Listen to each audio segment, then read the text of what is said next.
আসসালামু আলাইকুম। আমি ডাক্তার শাহিনুর রহমান বলছি বাংলাদেশ থেকে। আজকে আওয়ামী লীগের জন্য একটা দুঃসংবাদ নিয়ে এসেছি, বিশেষ করে শেখ হাসিনার জন্য। আপনারা ইতিমধ্যে অবগত আছেন যে আওয়ামী লীগকে কিন্তু নিষিদ্ধ করা হয়েছে। আওয়ামী লীগ ইতিমধ্যে নিষিদ্ধ হয়েছে, এটি গতকাল বা তার আগের দিন থেকেই খবর চলে আসছে, আপনারা জানেন। তো আজকে শেখ হাসিনার বিরুদ্ধে গণহত্যা মামলার তদন্ত প্রতিবেদন দাখিল করতে যাচ্ছে। তো খবর হচ্ছে, জুলাই আগস্টের গণহত্যার ঘটনায় মানবতা বিরোধী অপরাধের অভিযোগে দায়ের করা মামলায় স্বৈরশাসক শেখ হাসিনার বিরুদ্ধে আজ সোমবার তদন্ত প্রতিবেদন দাখিল করবে ট্রাইব্যুনালের তদন্ত সংস্থা। আন্তর্জাতিক অপরাধ ট্রাইব্যুনালের chief prosecutor Mohammad Tajul Islam Facebook পোস্টে এই তথ্য জানিয়েছেন।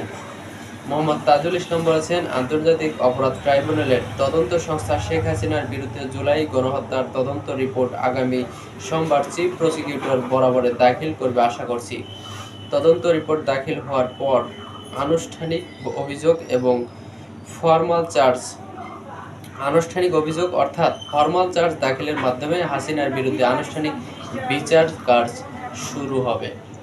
ইতিমধ্যে চাংখারপুল হত্যাকাণ্ডের দায়ে সিনিয়র পুলিশ অফিসারদের বিরুদ্ধে তদন্ত রিপোর্ট দাখিল করা হয়েছে। ওই হত্যাকাণ্ডের দায়ে আনুষ্ঠানিক বিচারের জন্য ফরমাল চার্জ চলতি সপ্তাহেই দাখিল করা হবে এবং এর মাধ্যমে জুলাই গণহত্যার আনুষ্ঠানিক বিচার শুরু হবে ইনশাআল্লাহ।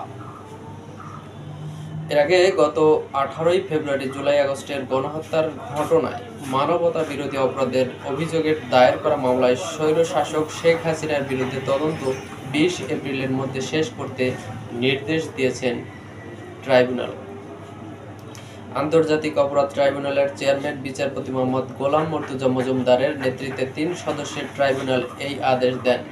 প্রসিকিউশনের সময় আবেদনের পরিপ্রেক্ষিতে আদালতে এই আদেশ দেন।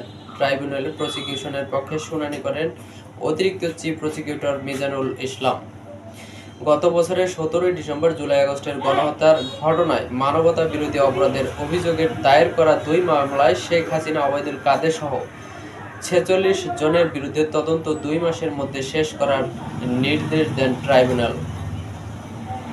বৈষম্য বিরোধী ছাত্র আন্দোলনে নিরস্ত্র ছাত্র জনতার উপর গুলি হত্যা নির্দেশদাতা ও পরিকল্পনাকারী হিসেবে সাবেক প্রধানমন্ত্রী শেখ হাসিনা সহ অভিযুক্তদের বিরুদ্ধে আন্তর্জাতিক অপরাধ ট্রাইব্যুনালে বিচার চলছে। ছাত্র জনতার আন্দোলন ঠেকাতে আওয়ামী লীগ সরকার নির্বিচারে হত্যা চালায়। প্রায় 1,500 মানুষ প্রাণ হারায় এই আন্দোলনে। ছাত্র জনতার আন্দোলনের মধ্যে 5 আগস্ট শেখ হাসিনা সরকার 15 বছরের শাসনের অবসান হয়। এরপর শান্তিতে নবজয়ী ডক্টর মোহাম্মদ ইউনূসের নেতৃত্বে অন্তর্বর্তী সরকার দেশ পরিচালনার দায়িত্ব নিলে জুলাই আগস্টের গণহত্যার বিচার করার সিদ্ধান্ত নেয়।